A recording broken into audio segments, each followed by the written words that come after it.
તો રુથરફોર્ડનો આપણે પ્રયોગ યાદ કરીએ તો પ્રયોગમાં શું હતું બેટા કે એને શું કર્યું, સોનાના સૂક્ષ્મ કણ પર આલ્ફા કણને પ્રતાડિત કર્યો તો ઘણા બધા 15 ડિગ્રીના ખૂણે મળ્યા, ઘણા પાછા 180 ડિગ્રીએ બેક ભી આયા ને, તો 180 ડિગ્રીએ બેક આયા એનો મીનિંગ કે પરમાણુની અંદર એવો એક ભાગ છે. ક્લિયર? રુથરફોર્ડના પ્રયોગ પરથી આપણને જાણવા શું મળ્યું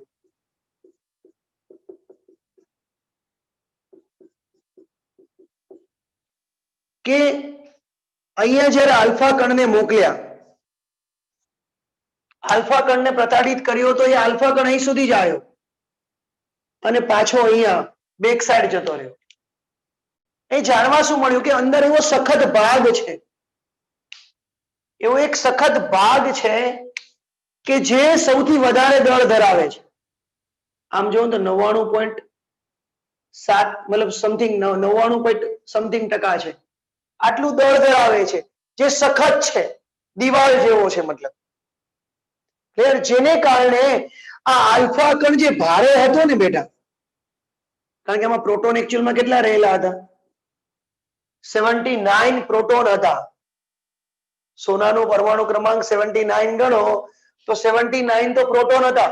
એ પ્રોટોન બેટા આલ્ફા કણમાં કેટલા હોય? 2 પ્રોટોન હોય. આ તો હવે મળ્યું આપણને ખ્યાલ છે એટલા માટે કહું છું. પણ જ્યારે નતું મળ્યું ત્યારે શું હતું બેટા? જ્યારે નતું મળ્યું ત્યારે શું હતું કે આ 2 પ્રોટોન જે છે આ 79 પ્રોટોન પર પ્રતાડિત કણ મતલબ પ્રતાડન ઉત્પન્ન કરશે. તો આ જ્યારે પ્રતાડન ઉત્પન્ન કરશે, ક્લિયર, મતલબ અહીં સુધી જ આવી શક્યો, એનાથી વધારે આગળ જઈ શક્યો નહીં. એનું કારણ શું? મેં હમણાં કીધું એ પ્રમાણે એનું કારણ શું? તો કે અહીંયા બંને વચ્ચે અપાકર્ષી બળ લાગ્યું અને લઘુત્તમ અંતર કીધું આને. અને આનાથી આ અંતરની જે સાઈઝ મળી એનાથી આપણને ખબર પડી કે વિસ્તાર ક્યાં સુધી વિસ્તરાયેલો છે અને એનું નામ આપણે આપ્યું ન્યુક્લિયસ. એટલે ન્યુક્લિયસ ક્યાં હતો એ તમને અત્યારે ખબર પડી કે ન્યુક્લિયસ એકચ્યુઅલમાં ક્યાં સુધી રહેલો છે. ક્લિયર? એનું નામ આપણે આપ્યું ન્યુક્લિયસ. હવે મારા ભૂલકાઓ પોર્શનને આપણે તાજો કરીએ ફરીવાર કે આપણે ન્યુક્લિયસ ભણ્યા, રાઈટ? ન્યુક્લિયસની અંદર શું હોય છે એ બધી આપણને ખબર પડી. બટ આ ન્યુક્લિયસ ની અંદર શું રહેલું છે? ન્યુક્લિયસમાં કેવા પ્રકારના બળ લાગે છે? ન્યુક્લિયસની અંદર પ્રક્રિયાઓ થાય તો કેવા પ્રકારની પ્રક્રિયાઓ બને છે? ક્લિયર? એનો આપણે ડિટેલમાં સ્ટડી કરવાના છે. આજે હું ઇન્ટ્રોડક્શન ભણાવું છું. આ ઇન્ટ્રોડક્શન પછી આપણે શું ભણવાના છે હું તમને કહી દઉં કે ન્યુક્લિયસ પછી આવશે આઇસોમર, આઇસોબાર, આઇસોટોન, એ અલગ અલગ ન્યુક્લિયસના પ્રકાર છે એ ભણીશું. ક્લિયર? ત્યારબાદ આપણે આ ન્યુક્લિયસમાં એક સ્ટ્રોંગ ન્યુક્લિયર બળ લાગે છે, એ સ્ટ્રોંગ ન્યુક્લિયર બળ વિશે ભણીશું. બંધન ઉર્જા, આ ચેપ્ટરનો બહુ ઇમ્પોર્ટન્ટ ટોપિક છે, બંધન ઉર્જા વિશે ભણીશું. ત્યારબાદ એ બંધન ઉર્જાને કારણે આલ્ફા, બીટા અને ગામા અક્ષય ઉત્પન્ન થયા એના વિશે બેટા આપણે ભણીશું. અને લાસ્ટમાં ન્યુક્લિયર પ્રોસેસ, પ્રક્રિયાઓ, આલ્ફા, બીટા, ગામા, એનો જે ડીકે થાય છે, એ જે ઘટે છે આલ્ફા, બીટા, ગામા, એ કઈ રીતે ઘટે છે એ વિશે ભણીશું. અને ત્યારબાદ ન્યુક્લિયર રિએક્ટર વિશે ભણીશું બેટા. ક્લિયર? અને અણુબોમ્બ કઈ રીતે બનાવવામાં આવે છે, ન્યુક્લિયર બોમ્બ કઈ રીતે બનાવવામાં આવે છે એના વિશે પણ આપણે અહીંયા ભણીશું. ક્લિયર? ચેપ્ટર બહુ ઇમ્પોર્ટન્ટ છે, બહુ લોંગ ચેપ્ટર જવાનું છે બેટા. ક્લિયર? તો સૌથી પહેલા મારા ભૂલકાઓ, ઓકે, જો કામ સ્ટાર્ટ કરીએ. રુથરફોર્ડનો પ્રયોગથી આપણને ખબર પડી ન્યુક્લિયસ શું છે. હવે આ ન્યુક્લિયસમાં રહેતા લોકોનું નામ આ લોકોએ આપ્યું ન્યુક્લિયોન આપ્યું. શું નામ આપ્યું? ન્યુક્લિયોન. ન્યુક્લિયસની અંદર જે પણ રહે છે, ક્લિયર? એકચ્યુઅલ મારો કોઈ સ્ક્રીનશોટ પાડવાની તમારે જરૂર નથી, ડોન્ટ વરી. જે કન્સેપ્ટની રિક્વાયરમેન્ટ આવશે હું તમને કહીશ. ક્લિયર? કે ન્યુક્લિયસમાં રહેતા, ન્યુક્લિયસમાં મતલબ આપણને ખબર છે કે ન્યુક્લિયસની અંદર આમ જોવા જઈએ તો તમને બધાને ખબર જ છે કે પ્રોટોન અને ન્યુટ્રોન રહેલા છે. एक्चुअली માં આનું નામ આ લોકો આપે છે મેં હમણાં કીધું એ પ્રમાણે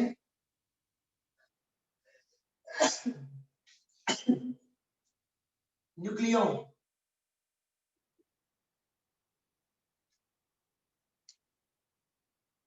બીજું એનું નામ છે ફર્મિયોન.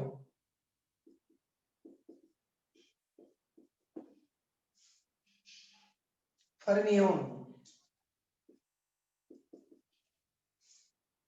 કેમ? કારણ કે ન્યુક્લિયસ નો જે વિસ્તાર છે ને બેટા એ ફર્મી મીટરમાં છે. ક્લિયર? આપણે પરમાણુમાં જોયું કે 10⁻15 મીટરનો એનો વિસ્તાર છે અને પરમાણુનો 10⁻10 મીટરનો વિસ્તાર છે. શું કીધું મેં? ન્યુક્લિયસની રેન્જ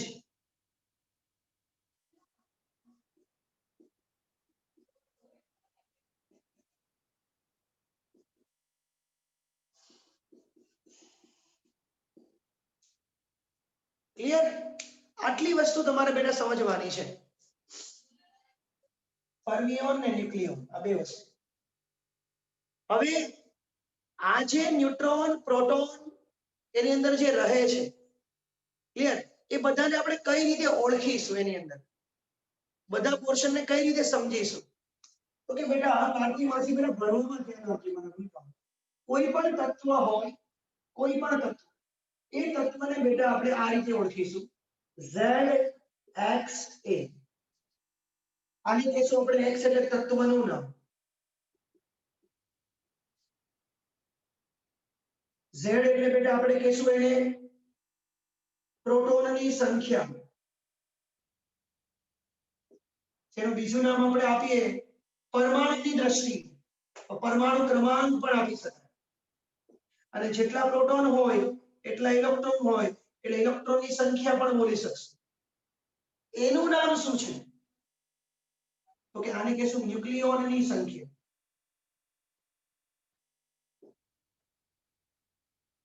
Z+N. Z+N. મેં શું કીધું? A બરાબર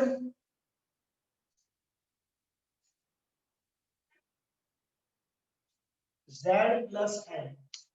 એટલે ન્યુટ્રોનની સંખ્યા શોધવી હોય તમારે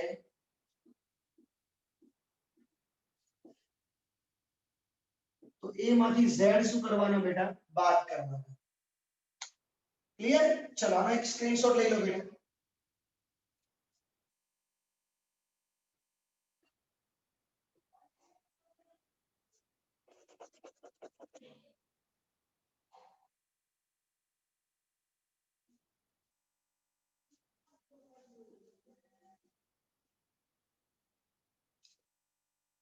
હવે મારા ભૂલકાઓ ફરી વારથી મેં શું કીધું તમને? ZXA. Z એટલે શું કીધું મેં? પ્રોટોનની સંખ્યા. પરમાણુ હોય તો ઘણાને પરમાણુ ક્રમાંક કહે છે. એનું નામ પરમાણુ ભારાંક. ક્લિયર? આપણે ભારાંક બોલીએ છીએ. બીજું નામ શું કીધું મેં? ન્યુક્લિયોનની સંખ્યા. ન્યુક્લિયોનની સંખ્યા એટલે પ્રોટોન પ્લસ ન્યુટ્રોન. તો ન્યુટ્રોનની સંખ્યા શોધવી હોય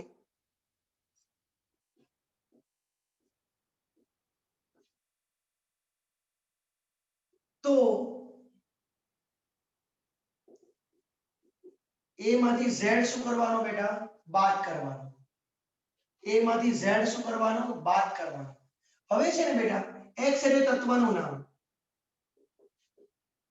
હવે જ્યારે જ્યારે ZXA આપે ને ત્યારે X ને ન્યુક્લિયસ કીધો છે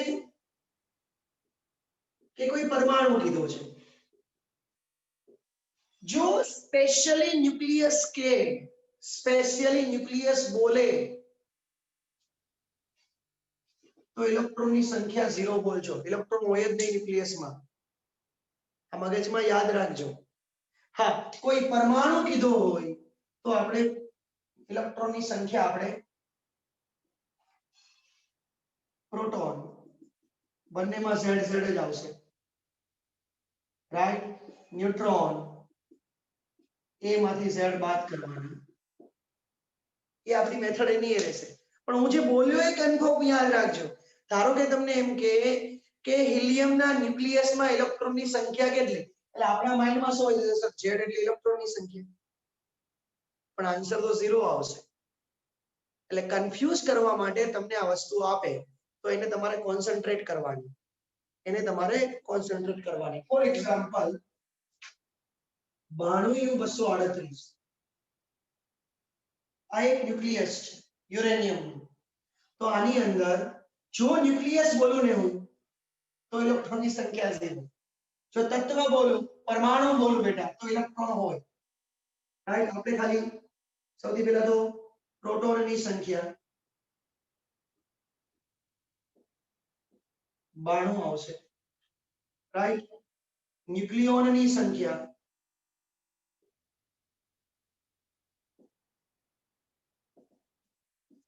238 આવશે અને ન્યુટ્રોનની સંખ્યા,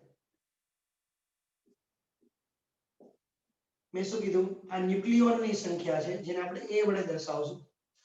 ન્યુટ્રોનની સંખ્યા z માંથી બેટા a બાદ કરશું, અરે a માંથી z બાદ કરીશું. 238 માઈનસ 92, 6, 23 માંથી 9 જાય તો લગભગ 14 વધે, ક્લિયર. 146 આવશે. ઓકે,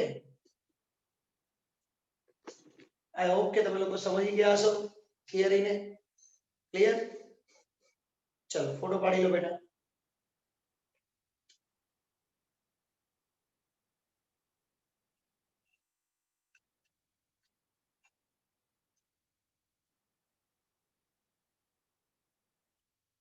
હવે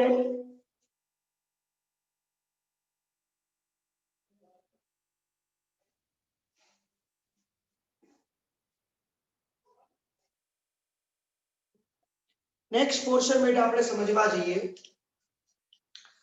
તો ન્યુક્લિયસ નું દળ ખાસ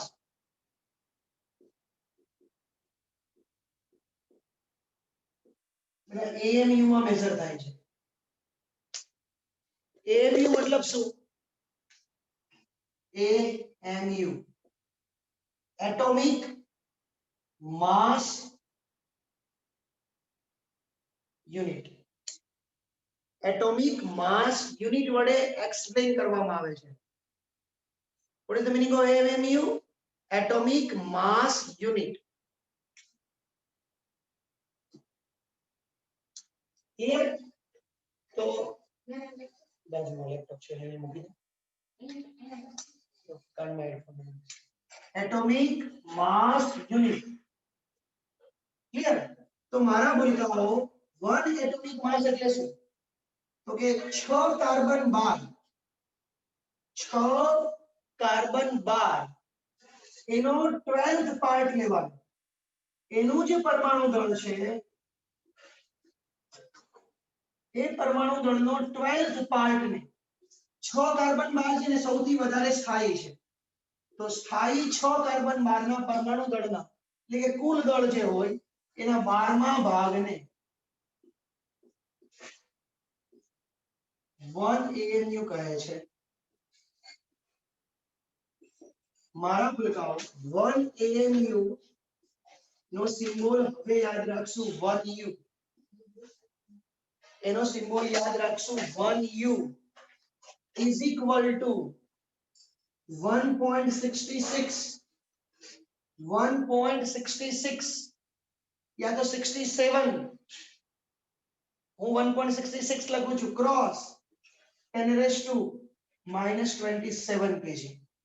આ 1U is equal to value છે. એક્ઝેક્ટ વેલ્યુ તમને ટેક્સ્ટ બુકમાં મળી જશે 1.662037 એવું કંઈક વેલ્યુ લખેલી છે. એ ટેક્સ્ટ બુકમાં એક્ઝેક્ટ વેલ્યુ જોઈ લેજો. ક્લિયર? એટલે કેજી ને તમારે યુ માં હંમેશા યુ આપેલા હશે, તમારે કેજી માં કન્વર્ટ કરવા માટે કામ લાગશે. પણ હંમેશા યાદ રાખજો પ્રોટોન કે ન્યુટ્રોન એ ન્યુક્લિયસ ના દળ હંમેશા યુ માં આપેલા હોય. ચાર રીતે આપેલા છે એમપી માસ ઓફ પ્રોટોન પ્રોટોનનું દળ 1.00866 આવું આવશે આવામાં આવશે અને પાછળ લખેલા હશે યુ પોઈન્ટ પછી મિનિમમ 4-5 આંકડાઓ હશે બેટા ક્લિયર એટલે હંમેશા આપણે એટોમિક માસ યુનિટ એટલે ઇટ્સ અ યુ બની ગયો ક્લિયર ત્યારબાદ મારા ભૂલકાઓ આ વાત થઈ એટોમિક માસ યુનિટની એટલે ન્યુક્લિયસ નું દળ એ ટોપિક ને તૈયાર કરજો આ બધા નાના નાના એમસીક્યુ માં કન્વર્ટ થશે બેટા આ બધી પ્રસ્તાવનાઓ છે ક્લિયર ટેક અ સ્ક્રીનશોટ બગાસા આવે છે બેટા હે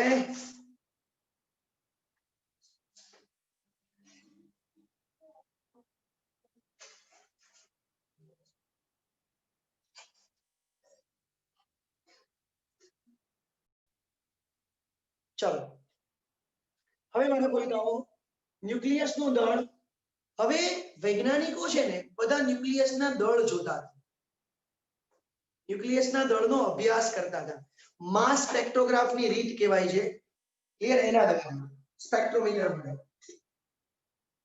ક્લિયર સ્પેક્ટ્રોમીટર વડે માસ સ્પેક્ટ્રોગ્રાફ ની રીત એટલે શું આપણે જે સાયક્લોટ્રોન ભણ્યા સાયક્લોટ્રોન માં આપણે શું ભણ્યા કે જેમ ઉર્જા વધે એમ ત્રિજ્યા વધતી હતી ખબર છે ને એટલે ચુંબકીય ક્ષેત્ર અને વિદ્યુત ક્ષેત્ર આપે જેના કારણે એ ન્યુક્લિયર એ પ્રોટોન હોય કે ન્યુટ્રોન પ્રોટોન હોય તો એ પરિભ્રમણ કરશે એ પરિભ્રમણને કારણે એની ત્રિજ્યા મળશે એ પરિભ્રમણને કારણે એની ત્રિજ્યા મળશે અને ત્રિજ્યાને કારણે બેટા ત્રિજ્યાને કારણે શું કીધું મેં એ ત્રિજ્યાને કારણે શું મળશે આપણને એનું દળ પણ મળી જાય m બરાબર ρ v તો માસ સ્પેક્ટ્રોગ્રાફની જે રીત છે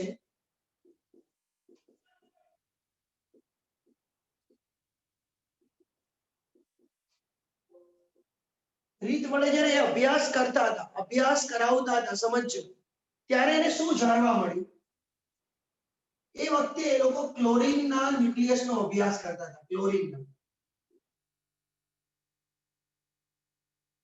તો ક્લોરીનના ન્યુક્લિયસનો અભ્યાસ કરતા હતા ત્યારે શું થયું એને જોયું કે ક્લોરીનની અંદર એ જે ક્લોરીનનું ન્યુક્લિયસ હતું એની અંદર અમુક પોર્શનની અંદર ન્યુક્લિયોનની સંખ્યા 36 હતી તો કોઈકમાં 35 હતી ઘણા બધા ન્યુક્લિયસ એવા હતા કે ન્યુક્લિયોનની સંખ્યા કોઈકમાં 36 હતી કોઈકમાં 35 હતી પણ બંનેમાં પ્રોટોનની સંખ્યા તો સેમ જ હતી 17 મતલબ એને જોયું કે ક્લોરીનની અંદર એવા ન્યુક્લિયસ છે કે ઘણા બધા ન્યુક્લિયસ 17 ક્લોરીન 35 છે 36 અને ઘણા બધા ન્યુક્લિયસ 17 ક્લોરીન ધારો કે આ 25% હતા તો આ 75% હતા આ 25% હતા આ 75% હતા તો એને આવા ન્યુક્લિયસ જોવા મળ્યા એ આપણે ફ્યુચરમાં ભણીશું કે આવું કેમ થાય છે અહીંયા 35 ને અહીંયા 36 કેમ બને એ બી આપણે ભણીશું બેટા કારણ કે જે લાગી રહ્યું છે ને બેટા કેમિસ્ટ્રી બાજુ જઈ રહ્યા છે ક્લિયર એવું જ ચેપ્ટર છે આખું બેટા મજા આવશે એ પણ આમાં દાખલાઓ આવશે બસ વધારે તકલીફ પડે ક્લિયર તો 17 ક્લોરીન 36 17 ક્લોરીન 35 એક જ જગ્યા પર રહેવા વાળા બે લોકો એક જ જગ્યા પર રહેતા બે લોકો છે બંને લોકો એક જ છે એક જ જગ્યા પર રહે છે પણ જુદા જુદા લોકો છે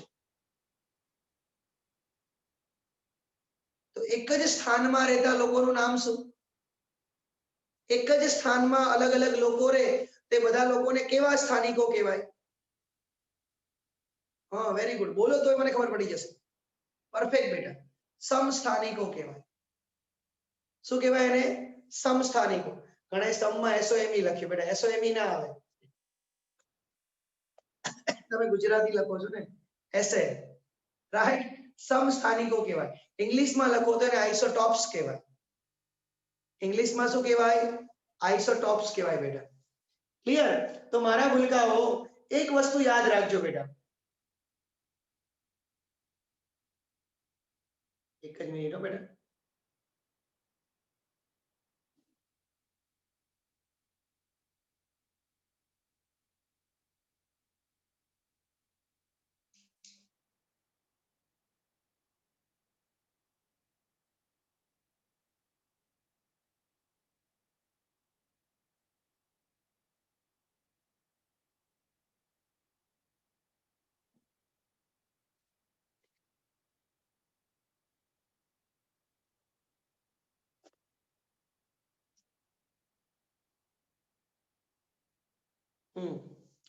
તો આપણે એને સમસ્થાનિકો કહેશું. ક્લિયર?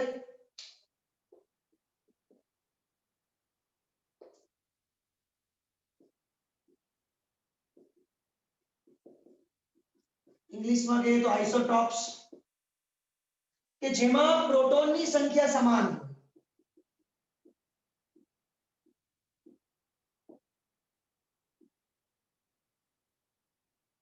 જેની અંદર પ્રોટોનની સંખ્યા કેવી હોય? સમાન હોય, એને આપણે આઇસોટોપ્સ કહેશું.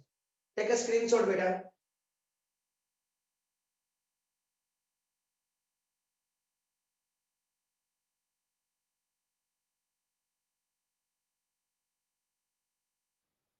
જો આ ચેપ્ટર બહુ ઇમ્પોર્ટન્ટ છે, યાદ રાખજો મારા ભૂલકાઓ. ક્લિયર? આ ચેપ્ટર બહુ ઇમ્પોર્ટન્ટ છે અને મોટું બી છે અને વધારે માર્ક્સ નું બી છે. ક્લિયર? આમાંથી 4 માર્ક્સ નો સવાલ બની શકે છે. ક્લિયર? જો હું તમને હવે નામ આપી દઉં છું. ZXA, આ યાદ રાખો. Z, right? બહુ મસ્ત રીતે યાદ રખાઈ દઉં છું, બહુ મજા આવશે.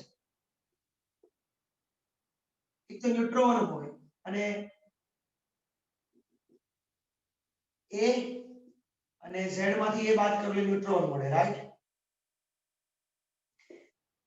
હું એક વસ્તુ યાદ કરાવડાવું, તમને આમ યાદ રાખવાની મેથડ કરાવડાવું, ધ્યાન આપજો. આ એક ટેબલ યાદ રાખી લો ને એટલે બધું તમને યાદ રહી જશે. જો આટલી વસ્તુ આપણે ભણવાના છીએ, એ મારે થોડી ભૂલ પડે છે બેટા. A - Z જ થઈ જાય છે, એટલે Z - Z થઈ જાય છે. ક્લિયર? આમ સેક્ચરમાં તો આ બી કરવાનું નથી, આમાંથી આ બાદ કરી દેવાનું. બસ આપણે એવું યાદ રાખવાનું, કારણ કે વધારે હશે ને ઓછું હશે. ઓકે? તો જેની અંદર બેટા આ વસ્તુ સમજજો બેટા, હું જે સમજાવવા જઈ રહ્યો છું ને. ક્લિયર? જેની અંદર જો આમ યાદ રાખો, ન્યુટ્રોન. નામ જોજો બેટા, ન્યુટ્રોન. ટ્રોન, ટ્રોન આવ્યું ને? ન્યુટ્રોન, ટ્રોન, ટ્રોન ન આવ્યું ને? Nucleo, neutron, neutron. ક્લિયર? તો જેમાં ન્યુટ્રોનની સંખ્યા સમાન હોય, બે ન્યુક્લિયસ લેવાના, જેમાં ન્યુક્લિયસની સંખ્યા સમાન હોય એને આઇસોટોન. ટોન ફોર ન્યુટ્રોન, આવું યાદ રહી ગયું? Tone for neutron. તો જેની અંદર ન્યુટ્રોન સમાન આઇસોટોન કહેવાય. ઘણાને પેલું કમ્બાઈન થતું હોય ને, આઇસોટોન, આઇસોમર, આઇસોબાર, બધું કન્ફ્યુઝન થાય ને એના માટે કહું છું. હવે જો મેથ્સ વાળા છે ને, ઉપર જે વસ્તુ હોય ને આપણે આમ લખીએ કે x બાર. ખબર? ઉપર લખો ને એને બાર બોલાય. વાંચાઈશું? ઓ બોલકા શું રીડિંગ કરાય? બાર. તો x બાર, તો આઇસોબાર.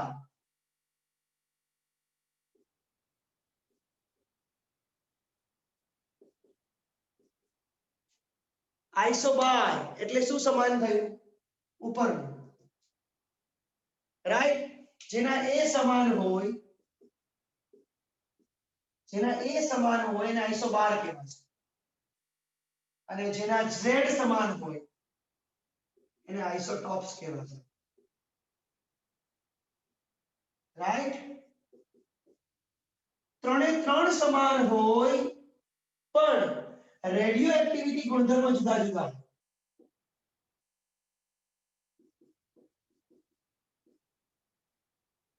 એને આઇસોમર કહેવાય. એક ક્રિપ્ટોનની પેર આવે છે આઇસોમરમાં ઉદાહરણમાં ખાલી અમુક હવે તમે એમ થાય રેડિયો એક્ટિવિટી ગુણધર્મ એટલે શું? હું એક જ વસ્તુ કોઈ ત્રણ ન્યુક્લિયસ છે, કોઈ કે આલ્ફાનું ઉત્સર્જન કર્યું, કોઈ કે બીટાનું ઉત્સર્જન કર્યું. ફ્યુચરમાં આપણે આવું ભણીશું. આલ્ફાનું ઉત્સર્જન, બીટાનું ઉત્સર્જન, એટલા માટે એને રેડિયો એક્ટિવિટીમાં લેવામાં આવે છે. એ શું છે ફ્યુચરમાં ભણવાના છે.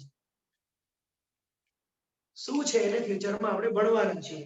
મતલબ આઇસોટોપ્સ, આઇસોટોન, આઇસોબાર, આઇસોમર, જેના Z સમાન હોય, ફરીવાર જેના Z સમાન હોય એને આઇસોટોપ્સ કહેવાશે.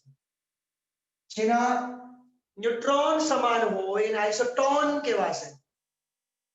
જેના A ને Z બંને સમાન હોય અને A માંથી Z બાદ આવે, A સમાન હોય જેના એને આઇસોબાર કહેવાશે. Z અને A સમાન એટલે ન્યુટ્રોન બી સમાન, એને આપણે આઇસોમર કહેવાશે. ક્લિયર? એકાદ બે ઉદાહરણ દ્વારા હું આગળ વધારું એ પહેલા સ્ક્રીનશોટ પાડી લો. ચલો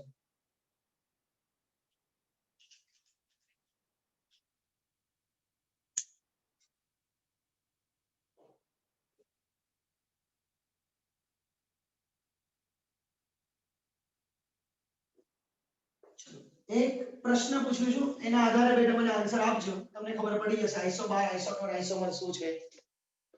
ક્લિયર?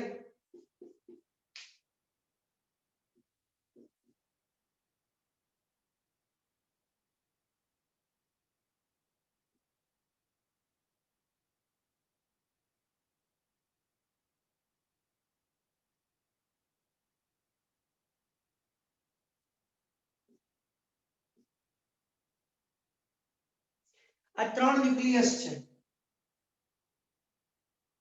હવે આની અંદર હું અહીંયા લઉં છું તત્વ 6 કાર્બન 12. હવે આ 6 કાર્બન 12 નું આઇસોટોપ્સ કોણ આમાંથી? આઇસોટોન કોણ અને આઇસોબાર કોણ? ઉભા રહેજો બેટા, ભૂલ પડી જ મારી. એક જ મિનિટ. આ થઈ ગયું રાઈટ. રેડી?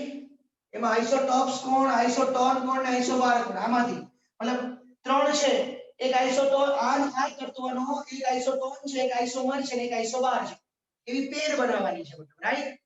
હવે આ તો આ પેરમાં આની સાથે એક જોડવાનું ને. ક્લિયર? તો ચલો આઇસોટોપ્સ કોણ આવશે આમાંથી? આમાંથી આઇસોટોપ્સ કોણ આવશે બેટા?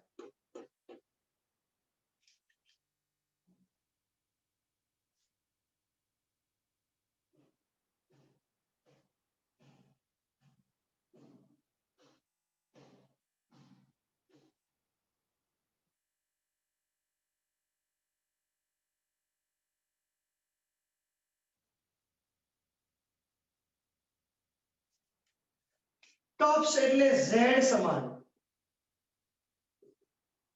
આનું Z કેટલો છે? 6. Z 6.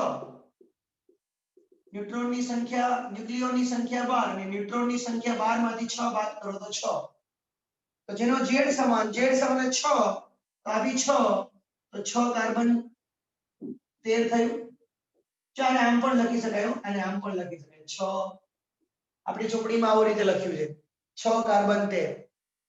જે રીતે લખવું એ રીતે લખી શકાય બેટા. ઓકે, ચલો આઇસોટોન કોણ? બધા રિપ્લે આપો બેટા. આઇસોટોન કોણ?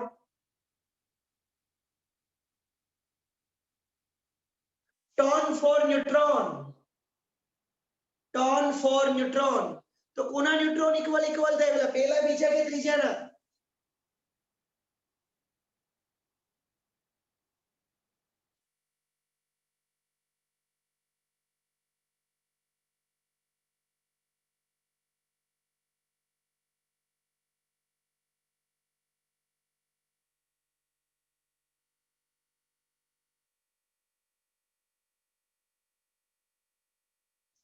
થર્ડ ના.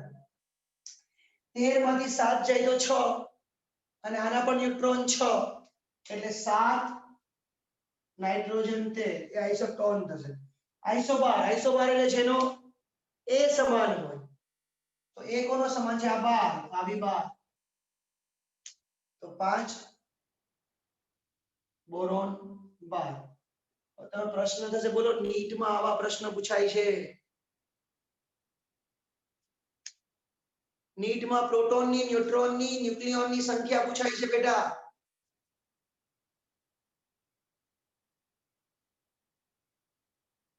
સર આઇસોટોન સમજાવો ને. ઓકે, આઇસોટોન એટલે શું? ન્યુટ્રોન જેના સરખા હોય. તો જો બેટા આના ન્યુટ્રોન કેટલા? 12 માંથી 5 બાદ કરો એટલે 7. આના 13 માંથી 7 બાદ કરો, 13 માંથી 6 બાદ કરો એટલે 7. અને 13 માંથી 7 બાદ કરો એટલે 6. આના ન્યુટ્રોન કેટલા છે? 6. આના ન્યુટ્રોન એ 6. તો આઇસોટોન કોણ થયો બેટા? 7 ન્યુટ્રોન 13. આઇસોટોપ્સ એટલે જેના z સમાન હોય. તો z તો ખબર પડી કે આનો 5, આનો 6, આનો 7. આનો z કેટલો છે? 6.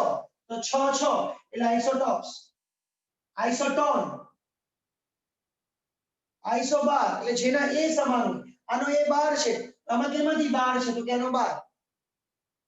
બધાને સમજાયું બેટા?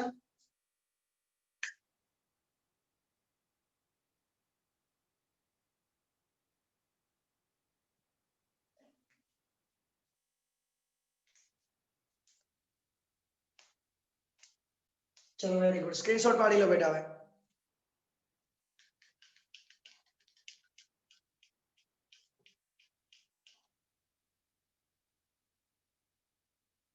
લાસ્ટ પ્રસ્તાવનાનો પોર્શન આપણે બેટા પૂરો કરીએ છીએ.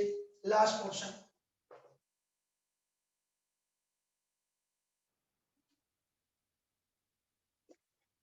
પ્રસ્તાવના શું છે? પ્રસ્તાવના બેટા ધ્યાન આપજો.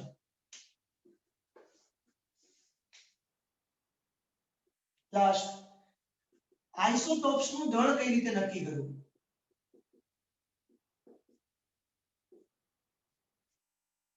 સમસ્થાનિકોનું દળ. જો અહીં ધ્યાન આપજો. આવી રીતે તમને એક તત્વ આપી. તત્વ આવું ના હોય બેટા, પણ હું ખાલી એક પોર્શન પાડું છું. આવું લંબચોરસ તત્વ ના હોય. એમાં મારા કહેવા પ્રમાણે 17 ક્લોરીન 35 છે અને 17 ક્લોરીન 36 છે. ક્લિયર? તમને એમ કે આ 25% છે અને આ 75% છે.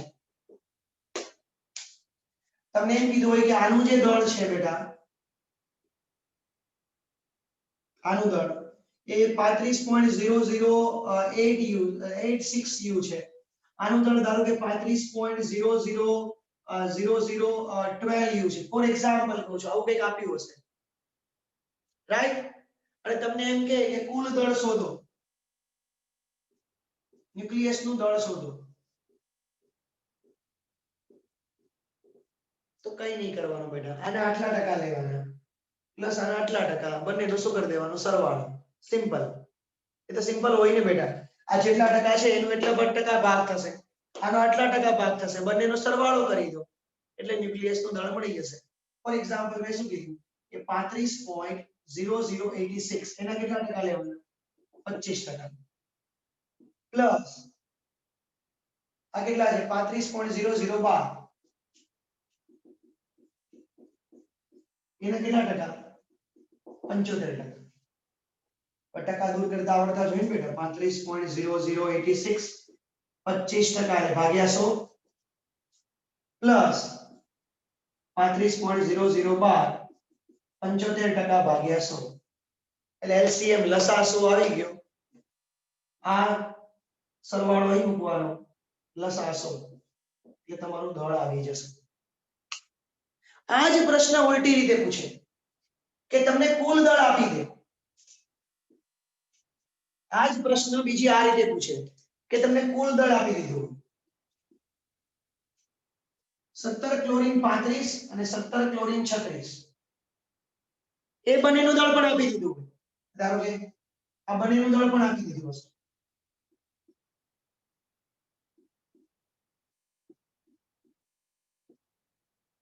કુલ દળ પણ આપી દીધું હશે. પ્રમાણ શોધવાનું છે. પ્રમાણ એટલે કેવા? 25% છે ને 75% છે. તો આને આપણે કેટલા ટકા ધારી લેવાના? x ટકા.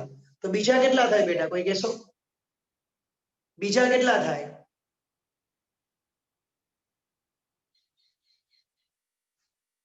5%. y ટકા હું શું કરવા લઉં? એક x ટકા છે તો બીજા કેટલા ટકા થાય? ટોટલ કેટલા ટકા હોય? ઘણા લખ્યું ટોટલ માઇનસ x, પણ 100 માઇનસ x.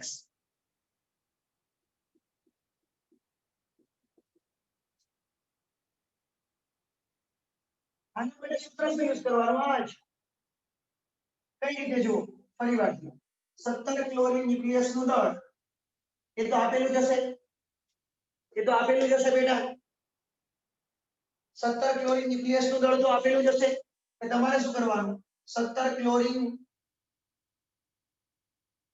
જે દળ આપેલું છે, કેટલું આપેલું છે? 35.0037 u બરાબર આનો દળ x ટકા, એટલે અહીંયા જો આમ જ લખવાનું કે 35.0086 x ટકા પ્લસ 35.0012 100 માઇનસ x ટકા, 100 માઇનસ x ટકા. ઓટોમેટિકલી ટકા દૂર કરશો, ભાગ્યા 100 ગુણાકારમાં જશે અને x ને સૂત્રનો કરતા તમને બનાવતા આવડશે, જે કે અઘરું નથી બેન. એટલે તમને x ટકા મળી જાય. એ x આન્સર આવે કોનો? 17 ક્લોરીન 35 નો. એને 100 માંથી x બાદ કરો એટલે કોનો? 17 ક્લોરીન 36. હવે આવા દાખલાઓ બેટા નીટ માં પૂછાય, કારણ કે આવું કેલ્ક્યુલેશન છે ને નીટ માટે જેરેબલી માટે પોસિબલ નથી, તમારા બોર્ડ માટે કામ છે. ઓકે, તો એની શરૂઆત હવે આપણે કાલથી કરીશું. ક્લિયર? તો મારા ભૂલકાઓ એકવાર સ્ક્રીનશોટ લઈ લો બેટા.